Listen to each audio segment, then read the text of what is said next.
Assalamualaikum warahmatullahi wabarakatuh.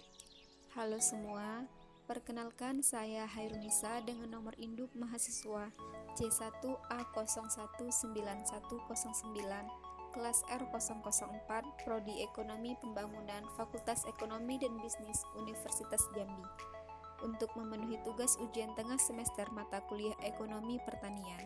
Maka saya akan menjelaskan tentang pemasaran komoditi pertanian. Subpokok yang akan saya jelaskan di dalam video ini antara lain yaitu yang pertama, arti dan fungsi pemasaran, yang kedua, biaya pemasaran, yang ketiga, industri pengolahan hasil pertanian, dan yang keempat, grading dan standarisasi. Baiklah, kita masuk ke yang pertama di arti dan fungsi pemasaran. Arti pemasaran itu sendiri adalah suatu macam kegiatan ekonomi yang berfungsi membawa atau menyampaikan barang dari produsen ke konsumen. Arti lainnya, pemasaran juga diartikan sebagai dagang. Berikutnya kita masuk di sistem pemasaran. Sistem pemasaran dianggap efisien jika yang pertama, mampu menyampaikan hasil-hasil dari petani produsen kepada konsumen dengan biaya yang semurah-murahnya. Dan yang kedua, mampu mengandalkan pembagian yang adil dari keseluruhan harga yang dibayar konsumen terakhir kepada semua pihak yang ikut serta dalam produksi dan pemasaran barang itu.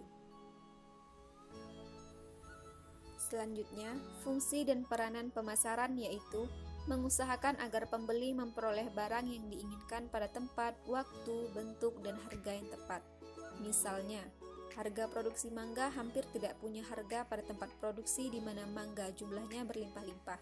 Padahal di kota permintaan mangga sangat tinggi sekali. Berikutnya kita masuk kepada fungsi pemasaran. Ada 4 fungsi pemasaran, yaitu yang pertama fungsi pengangkutan. Misalnya membawa mangga dari tempat produksi yaitu desa ke tempat konsumsi atau kota, sehingga pemasaran ini berfungsi menaikkan tempat. Fungsi pemasaran selanjutnya yaitu fungsi penyimpanan. Penyimpanan tidak berbulan saja, bahkan bisa bertahun tergantung macam barangnya. Fungsi selanjutnya yaitu fungsi pengolahan. Industri pengolahan hasil-hasil pertanian mengolah dan mengubah hasil-hasil pertanian sedemikian rupa sehingga bentuk dari mutunya sesuai dengan keinginan konsumen. Fungsi selanjutnya, fungsi pembiayaan, yaitu untuk membayar petani produsen terlebih dahulu sebelum komoditi bersangkutan dibeli oleh konsumen akhir. Inilah fungsi pemasaran yang harus kalian ketahui. Berikutnya kita masuk kepada biaya pemasaran. Pemasaran memerlukan biaya, dan biaya ini makin besar dengan perkembangannya pertanian dan dengan makin kompleksnya sistem pemasaran. Konsumen yang makin tinggi tingkat pendapatannya dan kesejahteraannya menginginkan hasil-hasil pertanian yang makin banyak ragamnya, dan ini berarti proses pengolahannya makin kompleks dan jasa-jasa sistem pemasaran semakin banyak.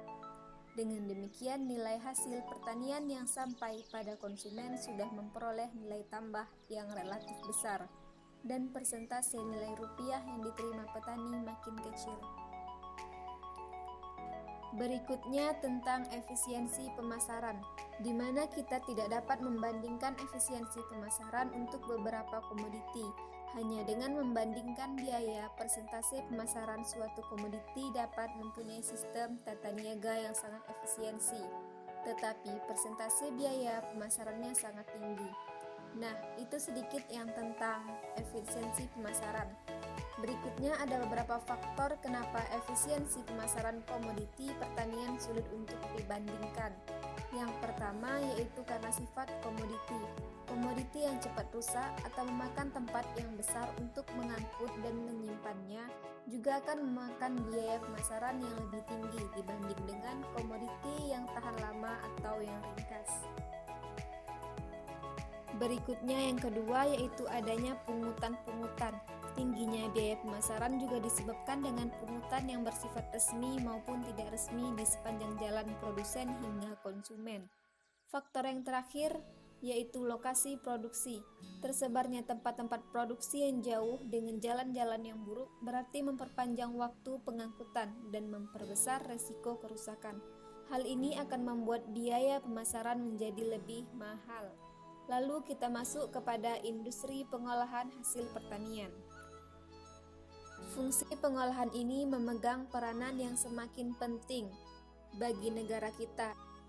Industri pengolahan yang mempergunakan mesin-mesin modern yang harganya mahal itu tidak hanya memberikan untung kepada perusahaan, tetapi juga kepada konsumen dan petani.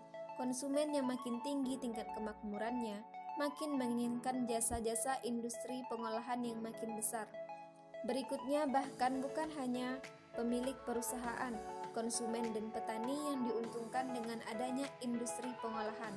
Negara secara keseluruhan juga berkepentingan kalau perkembangan industri pengolahan pemasaran akan berarti terjadinya peningkatan produksi pertanian secara keseluruhan. Indonesia masih ketinggalan dengan negara lain dalam pengolahan beras misalnya. Efisiensi pengolahan beras di Indonesia diperkirakan 10% lebih rendah dibandingkan negara-negara lain, dan juga pemborosan panen padi di Indonesia dari saat panen sampai siap dikonsumsi mencapai 25%. Oke, berikutnya kita masuk pada grading dan standarisasi. Dengan semakin berkembangnya teknologi dalam pemasaran, pengolahan, dan pengawetan hasil-hasil pertanian, maka semakin menonjol grading dan standarisasi. Jika kita lihat dari definisinya, grading itu adalah klasifikasi hasil-hasil pertanian ke dalam beberapa golongan mutu yang berbeda-beda, masing-masing dengan nama tertentu. Perbedaan itu dapat dibedakan dengan perbedaan bentuk, ukuran, rasa, tingkat kematangan, dan spesifikasi-spesifikasi teknis lainnya. Penentuan mutu barang menurut patokan tertentu inilah yang disebut dengan standarisasi. Kemudian kita masuk kepada manfaat grading. Grading yang baik, adil dan teliti atas hasil-hasil pertanian dan memberikan manfaat kepada kesemua pihak, baik konsumen maupun produsen. Manfaat yang pertama yaitu manfaat bagi konsumen. Konsumen dapat memperoleh barang yang paling sesuai dengan keinginannya dan tingkat pendapatannya. Sedangkan manfaat bagi produsen yaitu produsen diuntungkan karena mendapat jaminan memperoleh harga yang sesuai dengan mutu produksinya.